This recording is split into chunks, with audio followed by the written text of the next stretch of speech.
Hey everybody, Fabian for Liberty, and I talked about this last night just a little bit on the radio program in what I'm calling what is historic, quite frankly, the biggest setup in the history of the world is taking place right now on multiple levels. This is extremely important material. I want to warn you, not only is it very hardcore controversial, but it is strictly my opinion and what I know about history, what I see happening in current events, and where I think we are going, laced with all kinds of facts in between. Danger, Will Robinson. This is the biggest setup taking place.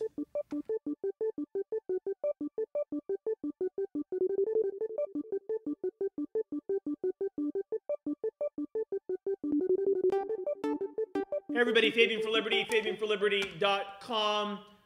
Okay, so we have this event that took place in Libya, and it is amazing to me that now even the Libyan president has come out and said these events were planned, and to think it was a video is just foolish, right? But again, the media, you have to understand, the media, there's about 5 media outlets, or 5 big multinational corporations that run all the media in America today. They run about 90-something% of all media. And then the people that run those multinationals, they trickle into the top Wall Street mega banks who are part of this globalist takeover of the world, quite frankly. Everywhere you look, it's like a coordinated, it's like MSNBC is picking up the phone, talking with NBC, talking to CNN about what they're all going to talk about, because it's all a coordinated attack. It's like a big globalist PR firm that is pushing the New World Order agenda. Not one of these channels, not one, is even looking into the facts about the U.S. ambassador to Libya being killed, being, quite frankly, the CIA, somebody who was working with the CIA, that was responsible for transferring the weapons, the $25 million plus that Obama gave to the Al-Qaeda rebels in Libya.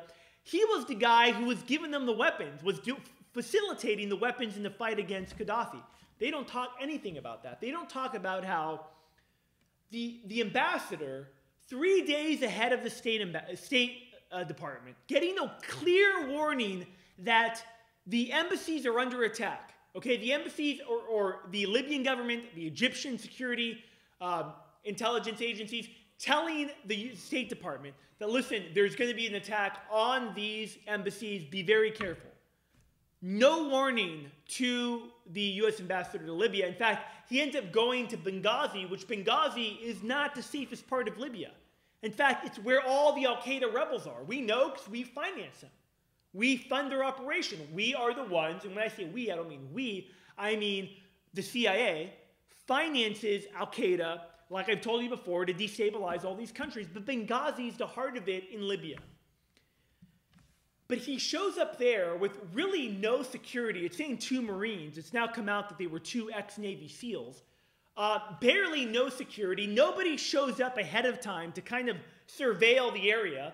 They keep calling it a safe house, when really it was just a house that had some bars on the windows, like any house in LA or, anywhere. And to make it even worse, his car, the convoy he's traveling in, he's going into a war zone. And they don't have bulletproof jackets on. They don't have an armored car. None of that. So Obama knows 3 days ahead. And he's getting warnings. But the ambassador goes in with no warning whatsoever, ends up being killed. A few hours before this whole event takes place, one of the ex-Navy SEALs, the so-called Marine that was defending him, puts out a post on a gaming blog site, which is a way CIA talks with each other, saying, hey, there's a lot of people out here taking photographs, we might all die. Basically a red alert, hey, come help us, something's about to go down. Nothing happens, nothing. Instead, they let the embassy burn. U.S. ambassador is died. Now new reports saying he was sodomized before he died. This government has the whole dog and pony show with the caskets, and they have the whole press release and the whole, media event talking about, how tragic it is, which it is tragic. I will make the argument that they not only knew about it, but they plotted it. Now, why would they do this? Because they're blaming it now on this film. I saw the film the other day, The Innocence of Muslims. I didn't know if I was watching a comedy movie or what I was watching, but it's the most ridiculous film ever. Now, as a Christian, if someone made a movie about Jesus, I would think, quite frankly, it was funny, because I would believe, you know what, the God that I believe in, he looks at this as being ridiculous, right? He's above this. I don't have to worry about some guy making a video about Jesus or God. It doesn't faze him. Now, the video, before it even was known, before you or I had even heard of it, only had a few thousand views. I think it was like 30,000 views. It was being promoted by this preacher in Florida, who I have total questions about this preacher, Terry Jones in Florida. I do believe he's a government operative. I'll get to that in a minute. But this is all a setup for dismantling the constitutional rights, your First Amendment rights, because immediately they're talking about how there needs to be more censorship. In fact, the Egyptian government is trying to pursue legal action against the filmmaker, and the filmmaker is brought in for questioning, regardless of what you believe with them, regardless how ridiculous the video is, the movie is. It's ridiculous. I don't believe it. I don't even care. But he's being brought in America, being brought in to be questioned over a video he's making, and the media continues to push the fable that this embassy in Libya was attacked over a movie on YouTube. It's total bullcrap. It's a total lie. It's a total... I mean, what they're getting to here is that we have to be careful of content that's put on YouTube. There's controversial people on YouTube making statements that could put people in jeopardy. So we need to monitor and regulate the content on YouTube, which is now owned by Google.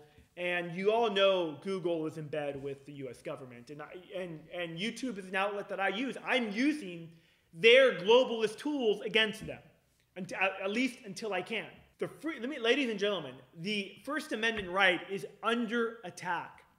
The setup doesn't end there, because it is all a big setup. That's one of the micro setups in this whole macro setup against America. It involves China, the Russians, the IMF, the banks here at home. I don't have time to get into all of it, but I'll start to cover some of it now, because I've been talking about this now for the last year, but the last week specifically, about China issuing a gold-backed currency and how they are not only mining, but they are buying gold at records amount on record. But you see everything taking place in America. Our troops spread all over the Middle East, a new war about to start. Our troops are tired. The morale is low. Now Republicans are starting to say, hey, we need to get out of Afghanistan. What the hell are we there for? All the troops on record are saying the morale is low. There's nothing's being done. It's a total disaster. They just recently stopped doing joint missions with the Afghan police and the Afghan military because it's been infiltrated by Taliban, and they're killing our troops on a daily basis. Why is nobody paying attention to this? Why is this media not talking about it? Why didn't Mitt Romney or Obama even talk about this in their primetime speeches at the convention? Why are we there? Making the case of why we still need to be there. Now, you and I know it's over the opium, but it's much more than that. They're overstretching our military on purpose, because when war breaks out with Iran, we don't have the manpower to fight another war. We don't have the resources. We might have the best military in the world, but we only have so many people. Less than half of 1% are in the voluntary military in the US. There is no draft. There's none of that. Obama in his second term will be extremely dangerous, ladies and gentlemen.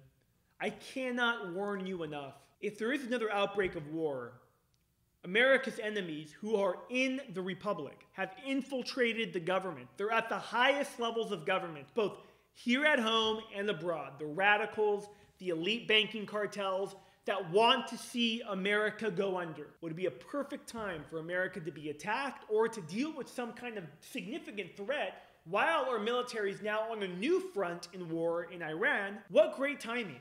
What great timing for endless QE and the destruction of the dollar as America is being weakened. What great timing for America's enemies to now, as our currency is on the ropes with endless money printing, as our military is stretched so thin, they keep sending these guys back to third and fourth and fifth tours. How convenient it would be for China to roll out with a Russian-China alliance, an energy money alliance where China has the gold-backed currency, Russia only supplies oil if you pay them in the gold-backed currency that China is rolling out. How would America deal with that? It is a historic setup. It is the biggest setup ever. Since 1996, the IMF, in collusion with China, have been working on the internationalization of their currency.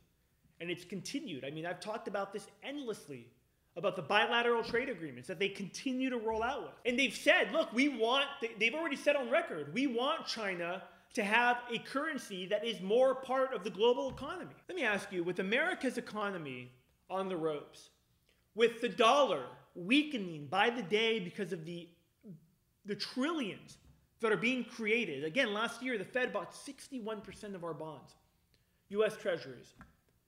And with our military stretched so thin, it can't even protect the homeland. It can't really even fight and win a war. It is a perfect time for America's enemies to pile up and seek what they've sought for a long, long time. And we have a president that has been he is a puppet for the enemies of the Republic.